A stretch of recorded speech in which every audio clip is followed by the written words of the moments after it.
And we still do to this day. But what is so cool about that, aside from the fact that it just brings everyone so much joy and we all never stop drinking it, is a few years ago, my dad brought me and my sister into the whole process and showed us what was important about the drink and what makes it so special. And so that was kind of a coming of age thing for my sister and I that we didn't even really know that we wanted. But now it brings us together in that, like, when our family comes together, we get to be a part of that initiation. We get to be a part of the love that we get to share when we're all eating together. Because we all get different foods, but like we all drink the same thing. So that's my comfort story. Do you have any secrets you can share with us? Maybe a base ingredient in the drink, or is that top secret? So I guess my favorite thing I like to say is that the drink never tastes the same twice, because of the ingredients, the nature of the ingredients. So that's kind of what makes it so special, is like you'll never have the same one twice. Wow, that's lovely. Thank you. And Manal, our head chef for the night, you made these killer chicken and waffles. I'm sure that you have a great food story for us. Yeah, so I would say my favorite comfort food is something that I can eat breakfast, lunch, and dinner. And it's something that my grandma and my mom make. And it's a traditional dish called biryani. And it's basically chicken and rice with a lot of flavoring. And it's comfort food for me because, like, whenever I'm down, or, you know, sometimes when I come home from college and I just want a good home-cooked meal, my grandma or my mom would make biryani. And that's something that, like, since I've been little, I could eat all day, every day. And so whenever that's made, my siblings know that it's for me, and we all sit together and just, like, feast. And I think that is a meal that, like, it's just chicken and rice, but it's so universal in that, like, you invite people to eat it, and it's a special occasion, but it's also, like, very close to home and just delicious. The smell-o-vision for that kind of dish is out of this world. So yeah, I would say biryani would be my favorite comfort food. Wonderful. We'll have to make that at a future neighbor night or something. That sounds awesome. Nor, do you have a tale of comfort food? Okay, so again, it's not a food, it's a drink. It's definitely coffee. I wrote a paper about coffee for Institute Leadership, but coffee is just my comfort. It's just something that you can get with any friend, and you can just talk. What about you, Nate? Oh, that's a good question. Actually, just a couple nights ago, I made a dish that I'd never made before that was just basically like pretty much a taco bowl. It was just chicken, beans, rice, chili powder. For some reason, it tasted exactly like this dish that my family makes. With like spaghetti that gets topped with turkey chili. It's kind of like that Skyline chili from Cincinnati, if you've heard of that. For some reason, this thing I made had all the same flavors, and it was absolutely lovely and delightful. So that was very exciting. Just kind of reminded me of home last night. Yeah, that was nice. Nora, I wanted to ask you, are you a home brewer of the coffee, or you like to go to a favorite coffee shop in Waco? What's your move? Common ground. Very nice, very nice. I'm more of a dichotomy guy myself. I can respect the common ground. Wonderful. And are there any, let's see, any big progress updates from the kitchen? Anything going on? See how we're doing the chicken? Oh, that would be absolutely lovely to check that out. Over here so we can get a good snapshot. Yeah. Alright, so this is a chicken thigh with bone in. And it's been sitting in the brine of buttermilk and salt for the past 2 hours. And then we have our flour mixture here in a pink bowl. Has some seasonings, flour, salt, pepper, all the good stuff. We're gonna go ahead and do this. This is how you get real crispy. Flour, egg mixture. Sort of slop it off. And then back in the flour. Just make sure all those crevices are filled. And then for easy transporting purposes across the kitchen, we're gonna go ahead and put it in this pan, and Manal here is gonna go put it in our frying oil in the back. Wow, that breading looks absolutely fantastic. I am very, very excited to eat that later tonight. And about how long are you gonna fry it for, Manal? About 6 to 8 minutes until it's really dark brown and nice and crunchy. And you can tell when the chicken is really moist. So it should be good. It won't take too long. And something that I love about fried chicken is that crunch on the outside and then that nice, soft, warm, and like just cozy feeling on the inside of chicken paired with a waffle. Out of this world. And you get sweet and salty, a little bit of heat from our flour mixture. Yeah, so that's what I would say is a little bit about the chicken. Sweet. I really hope all y'all have been taking notes while you've been at home because, I mean, this is the ultimate recipe right here. This is gonna be perfect. It's gonna be perfect for it. Maybe you could cook it this weekend. Who knows? All right. Thank you so much, our chefs. Very excited to eat this later. Why don't we go back and have a little table conversation about a little bit of discomfort. Over here. And oh my gosh, it looks like another person has joined us for our table conversation. How exciting is that?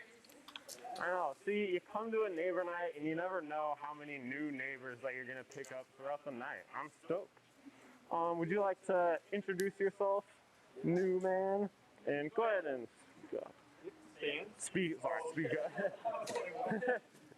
Hi, my name's Tyler. I'm the coordinator for recruitment and training here at Spiritual Life, and just here with these lovely people, ready to eat some good chicken and waffles. And so we're just making ourselves hungry by talking about food. Yes. Oh, lovely, lovely. All right. All right, thank you, Tyler. And Courtney down on the end, would you like to introduce what we're going to be talking about in this segment? Yeah, so since we already talked about things comfort and make us feel comfortable, it wouldn't be a neighbor night if we didn't also talk about some harder topics. So what are some times that you might have felt uncomfortable either at Baylor or in your life, and kind of explain why you didn't feel comfortable at that, and maybe share a little bit about how that brought you growth or maybe made you feel like stronger afterward. Yes. Yeah. Anybody have a story about maybe a time you felt discomfort that you would like to share?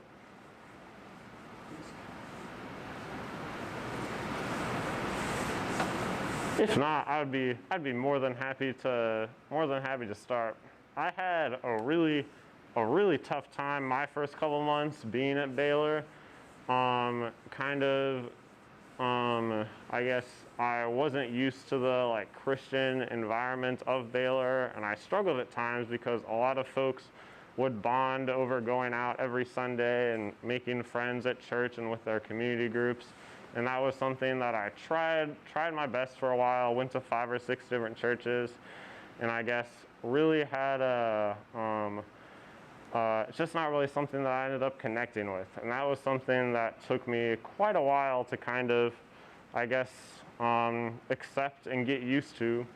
And last year, I ended up having a really good friend of mine who I'd go out to coffee with every Sunday morning instead. And I guess that was a great comfort for me to have a friend who I could kind of bond with this sort of struggle of feeling a little bit out of place at Baylor sometimes. Yeah, it's a little tale for me. Yeah. There we go. I hope I can word this right, but I mean, I've been playing competitive golf for over 10 years, and my senior year of high school, it was a rough patch where I wasn't able to connect with my coach or my teammates, and I had to make the decision whether it was best for me to break off from this game that I love and I've been playing for a long time, or to, find something new that I will love for myself. So then I made the decision to break off from golf, but then I found an amazing group of friends, a new family. I started my passion for photography and film, So I mean, it can be hard breaking away from something you're so used to, but then you can always find something better that you're more in love with. Oh, thank you for sharing that, Makat. That sounds very challenging, I guess, to have something that you love for so long and then to find that you're falling out of love with it. So thank you for sharing that. Yes. Stories. Do we have, out of curiosity, have we had any Instagram live comments throughout the evening looking to share? Awesome, thank you.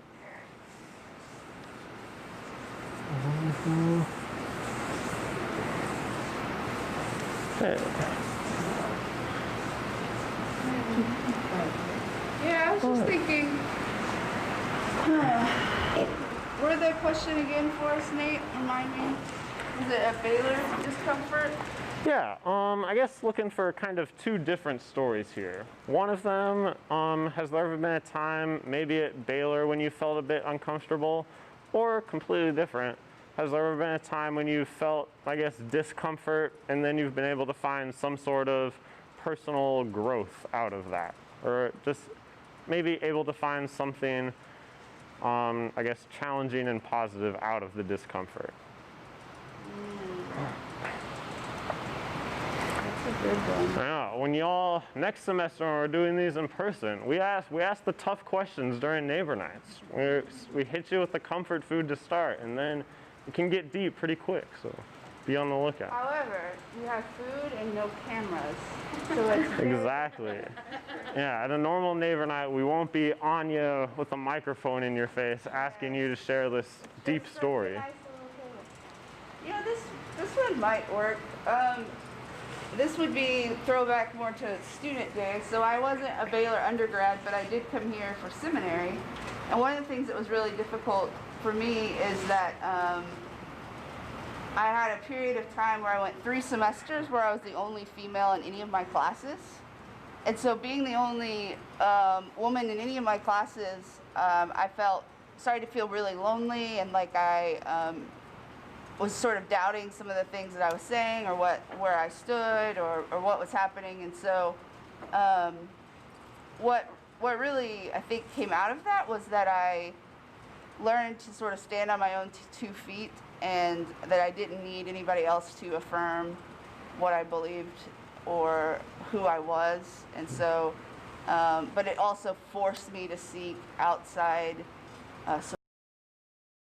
mentors and friends, and so I ended up finding really great support in friend groups because I got to a place where I really needed it versus trying to do everything kind of on my own. And so some of those people are still part of my life today. So Lovely. Yeah, that's wonderful to, I guess, have lifetime friends and mentors to come out of that. yeah. Great. Any other stories of discomfort? If not, that's totally okay. We can move on. Maybe we can grab more in a little bit. Yeah. Wonderful. Wonderful. In that case, why don't we head on over to the kitchen and we'll try our chicken and see if we have any stories. And then I think we'll probably go ahead and wrap it up. Well, let's head on back to our kitchen. Woo! Back to the kitchen, back to the kitchen. Josh, do you want to pan to our setup that we have real quick? If you're watching our live stream on Twitter, you won't be able to see this, but if you're on Instagram, check out all these cameras that our lovely Dominique has set up today. It's really quite the ordeal has gone into all this. So thank you so much, Dominique, for setting all this up for us. Alrighty. We have our food ready here. Thanks so much, you guys, for putting it all together.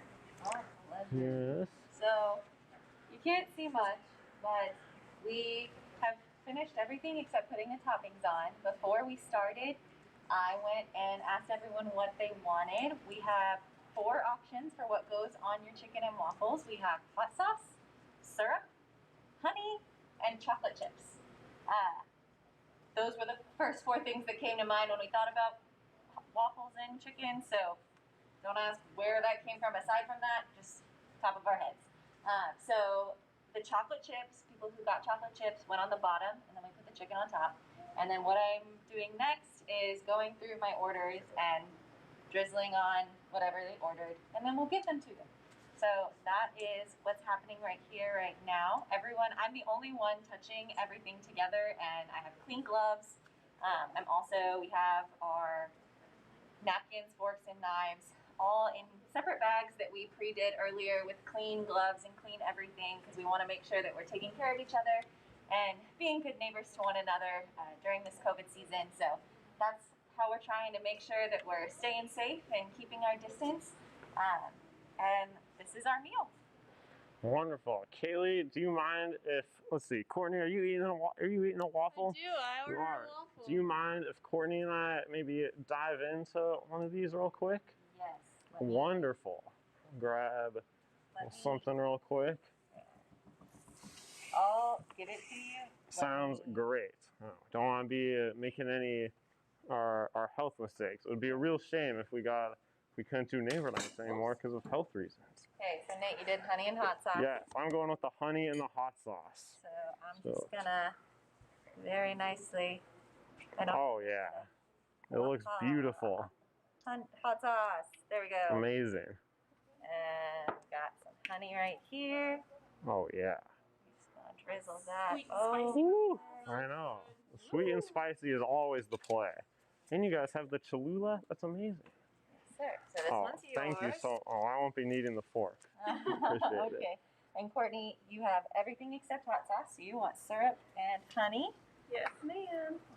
Wow, a crazy waffle for Courtney. Crazy waffle. Yeah, I don't eat meat, so I'll be having just the waffle. Lovely, lovely. It looks delicious. I'm very excited. We made it just for you, Courtney. Thank you. So much love. Alrighty. Here you go. Thank you. All right, let's take a quick bite of it and give it our review, Courtney. Oh, mask coming off. Just gonna bite it right into. Oh, I don't know what the best way to do this is. Just go for it. Oh my gosh. That's good. The breading is amazing. So good. It's so soft, but not soggy, you know? Good stuff. Now, I wasn't sure how the Cholula was gonna go with the honey, but it is absolutely fantastic. I wish that y'all could be here to experience this. This is wonderful. I wish our people at the table could. Man, this is the best. How's the waffle, Courtney? Oh, it's so good. You know? Amazing. I haven't had a waffle in so long. This really is comfort food, you know? Wow, I really do kind of feel like Guy Fieri, like I said at the beginning. I feel like I've just been taken to Flavor Town. So thank you guys. This is delightful. Our pleasure. While we're over here, do you guys have, no worries if not, do you guys have perhaps a story of a time that you felt discomfort at Baylor, or a time when you felt discomfort and that's brought some personal growth in your life? Anything come to mind off the top of your head? I'll go. I would say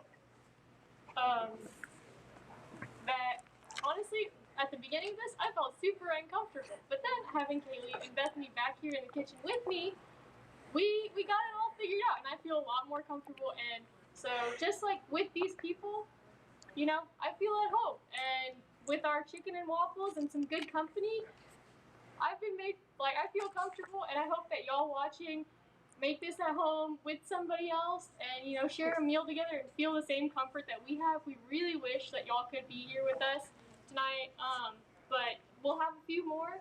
So I would just say that, yeah. Wonderful. Yeah, I would definitely agree with Manal. I was a little bit, not gonna lie, just a tiny bit stressed out before this, but now that we're here, I feel like it's going well. I'm stoked to be with all these folks. So, yeah, I think that would be a wonderful story to wrap up the evening. So, Courtney, let's wrap it up from right here. What does Neighbor Night Better Together have coming up in the future? Well, we'll have 2 more neighbor nights this semester, but other than that, we have weekly Better Together meetings, like we were talking about at the beginning of Neighbor Night tonight. Me and Nate are the co-leaders of Better Together, which is an interfaith group on campus, and we have weekly meetings at 6 o'clock via Zoom, and those are a lot of fun. I really hope you guys can join us this semester, and yeah, is there anything else about Better Together that you want people to know? If you're on Instagram, you can find us at bettertogether_BU. Go ahead and send a DM to that account if you're interested, and we'd be happy to give you more details about what we do. Next neighbor night is going to be at the end, sometime at the end of October. We'll be putting that out on all of our social media as that comes along. And I think that is all we have got for tonight. Thank you guys so much for joining us, and we will see you at a Bear Together meeting or in October at the next neighbor night. Thanks, y'all.